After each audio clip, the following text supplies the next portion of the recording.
नमस्कार बच्चों, आप सभी का स्वागत है आपके अपने YouTube चैनल होम साइंस में, जिसमें आज आप सब देखने वाले हैं MA first semester home science की क्लास।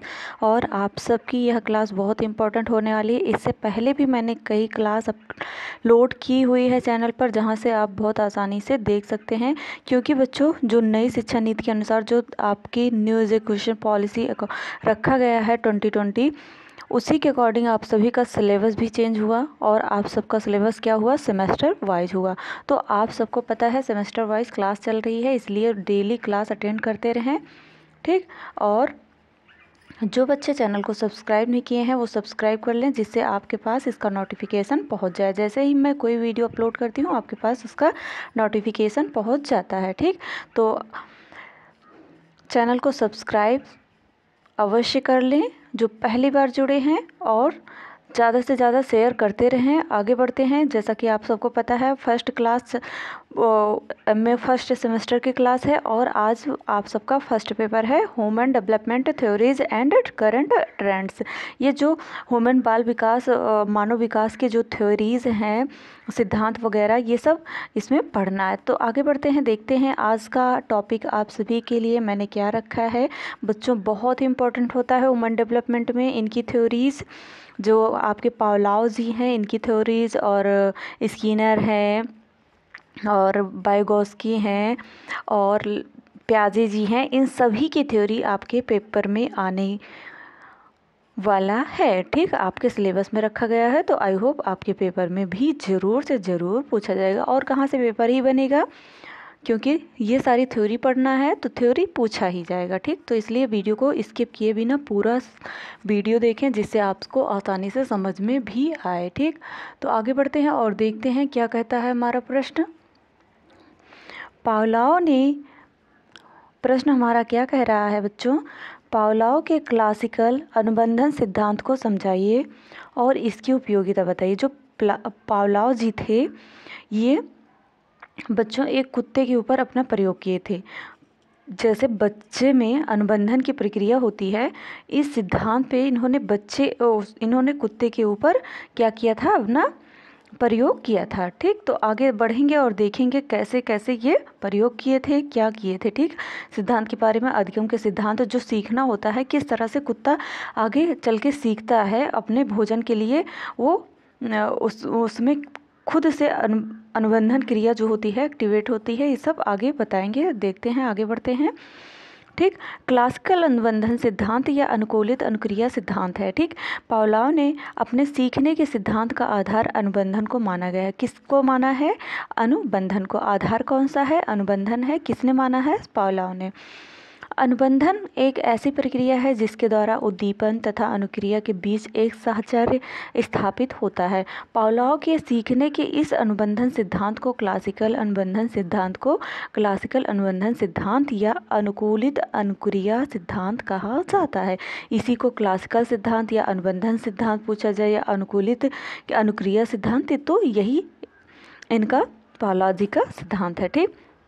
उसके बाद आता है, पावलोव के सिद्धांत के अनुसार कोई स्वाभाविक उद्दीपन सीखने वाले प्राणी के सामने उपस्थित किया जाता है तो वह उसके प्रति एक स्वाभाविक अनुक्रिया करता है। जैसे गर्म बर्तन को छूते ही हाथ खींच लेना, है ना। मैंने एक वीडियो में बताया था कि बच्चा जैसे दीपक के लोग को बार बार पकड़ने जाता है, और अधिगम में बताया था ना, तो पकड़ने जाता है, फिर उसके बाद जो जैसे ही वह जलने लगता है तो दोबारा वो सीख चुका होता है, दोबारा वो लौ को पकड़ने नहीं जाता है, दीपक के लौ को, तो ठीक।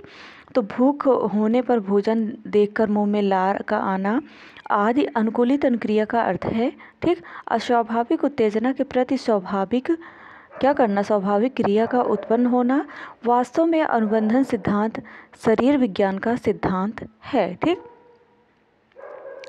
तथा इस अनुबंधन क्रिया में उद्दीपन और अनुक्रिया या प्रतिक्रिया या में संबंध द्वारा सीखने पर बल दिया जाता है। पावलोव द्वारा दिया गया सिद्धांत निम्न उदाहरणों से स्पष्ट होता है कि एक बालक अपना बस्ता लेकर बाजार के रास्ते विद्यालय जा रहा है, ठीक।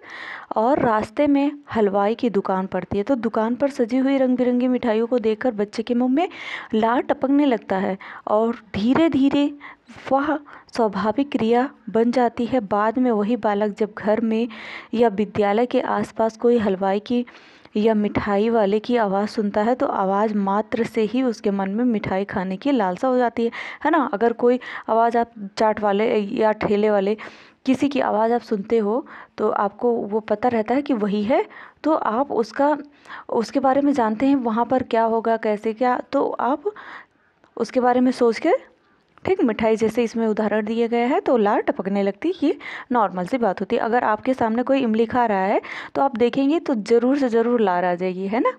तो वही है। अतः जब अस्वाभाविक उत्तेजना के प्रति स्वाभाविक क्रिया होती है तो यही अनुकूलित अनुक्रिया सिद्धांत कहलाती है। क्या होता है, जब अस्वाभाविक उत्तेजना के प्रति स्वाभाविक क्रिया हो वही अनुकूलित अनुक्रिया कहलाती है। अब इनके पावलोव जी के प्रयोग के बारे में जान लेते हैं। ये ज़रूर से ज़रूर पेपर में पूछा जाएगा, स्किप किए बिना पूरा वीडियो देखें, ठीक। पावलोव का कुत्ते पर प्रयोग। पावलोव ने स्वाभाविक उद्दीपन को दिखाने के लिए कुत्ते पर एक प्रयोग किया था। क्या किया था, प्रयोग किया था, जिसमें क्या किए थे कि एक भूखे कुत्ते को एक ध्वनि नियंत्रित प्रयोगशाला में एक विशेष उपकरण के सहारे खड़ा कर दिया था, ठीक। किसके सहारे, उपकरण के सहारे खड़ा कर दिया था, जिसमें क्या कुत्ते के सामने भोजन लाया जाता था और चूंकि कुत्ता भूखा था इसलिए भोजन देकर उसके मुंह में लार आ जाती थी। कुछ प्रयासों के बाद भोजन देने से पहले एक घंटी बजाई जाती थी, ठीक। फिर घंटी बजाई जाने लगी, कुछ दिन तक तो ऐसा किए, फिर उसके बाद जब कुत्ते को भोजन देने जाते थे तो एक बेल बजाते थे, ठीक। तो यह प्रक्रिया कुछ दिनों तक दोहराई गई तथा बाद में देखा गया कि बिना भोजन आए ही मात्र घंटी की आवाज़ सुनकर कुत्ते के मुंह से क्या होता है, लार टपकने लगता है, लार निकलना शुरू हो जाता है, वो जान जाता है कि भोजन आ रहा है, ठीक। पावलोव के अनुसार कुत्ते के ने घंटी की आवाज़ पर लार के स्राव करने की अनुक्रिया को सीख लिया था, ठीक। उनके अनुसार घंटी की आवाज़ तथा लार के स्राव के बीच एक नया साहचर्य बना जिससे अनुबंधन का नाम दिया गया, ठीक। फिर आता है पावलोव ने अनुबंधित उद्दीपक घंटी, ठीक, की ध्वनि के साथ स्वाभाविक अनुक्रिया लार के स्राव में वृद्ध होने को पुनर्बलन कहा। सीखने की इस क्रिया को पावलोव ने अनुबंधित सहज क्रिया कहा। आज के मनोवैज्ञानिक इसे शास्त्रीय अनुबंधन कहते हैं और इस सिद्धांत के अनुसार अनुबंधित क्या होता बच्चों, इस सिद्धांत के अनुसार अनुबंधित उद्दीपक के प्रति जो अनुक्रिया होती है वही सीखना अर्थात अधिगम कहलाता। मैंने अधिगम के ऊपर एक वीडियो बनाया हुआ, बहुत अच्छे से बताया हुआ है, जो 16 नंबर का वीडियो है उसमें अधिगम पढ़ाया हुआ है, आप सब देख लें, ठीक। तो बच्चों अभी तक जो सब्सक्राइब नहीं किए सब्सक्राइब कर लें, वीडियो को अधिक से अधिक शेयर भी अवश्य करें। आगे बढ़ते हैं। यही क्या कहलाता है आपका, अधिगम या सीखना या लर्निंग कहलाता है। मनोवैज्ञानिक इस प्रकार सीखने को अनुबंधित सीखना कहते हैं, ठीक। तो अनुकूलित अनुक्रिया सिद्धांत की विशेषता क्या है देख लेते हैं। इसकी विशेषता क्या है, इम्पोर्टेंस क्या है। अनुबंधन सिद्धांत संबंध सहज क्रिया पर आधारित है। छोटे बच्चे प्रायः इसी रूप में सीखते हैं। यह सिद्धांत इस बात पर बल देता है कि यदि स्वाभाविक उद्दीपक के साथ अनुबंधित उद्दीपक का प्रयोग किया जाए तो स्वाभाविक अनुक्रिया में वृद्धि होती है, ठीक। स्वाभाविक अनुक्रिया में क्या होता है, वृद्धि होती है। यह सिद्धांत अनुबंधन और पुनर्बलन पर बल देता है। पुनर्बलन से सीखने की गति बढ़ती है और अनुबंधन से सीखना स्थायी होता है, ठीक। इस सिद्धांत के अनुसार सीखने के लिए अनुबंधित उद्दीपक और अनुबंधित अनुक्रिया में संबंध होना आवश्यक होता है। अनुबंधन की प्रविधि द्वारा बच्चों की बुरी आदतों के स्थान पर अच्छी आदतें प्रतिस्थापित होती हैं, ठीक। इसकी उपयोगिता क्या है, यह सिद्धांत सीखने के लिए अनुबंधन और पुनर्बलन पर बल देता है। ये जरूर से ज़रूर आपके पेपर में आएगा, ठीक। इसे सीखने की प्रक्रिया प्रभावशाली होती है। इस विधि से ऐसे विषयों को सरलता से पढ़ाया जा सकता है जिससे क्या होता है, बुद्धि तर्क चिंतन आदि की आवश्यकता नहीं होती है। क्लासिकल अनुबंधन द्वारा बच्चों की बुरी आदतों को अच्छी आदतों में प्रतिस्थापित किया जा सकता है। एक भय आदि मानसिक रोगों को दूर किया जा सकता है, ठीक। इसी सिद्धांतों द्वारा बच्चे का समाजीकरण सरलता से किया जा सकता है। तो आई होप आपने बहुत अच्छे से समझा। जो पहली बार चैनल से जुड़े हैं वो सब्सक्राइब अवश्य कर लें चैनल को। और लाइक शेयर भी ज़रूर कर दें, अभी तक नहीं किए हैं तो। मिलते हैं नेक्स्ट वीडियो में नेक्स्ट टॉपिक के साथ, तब तक के लिए जय माता रानी।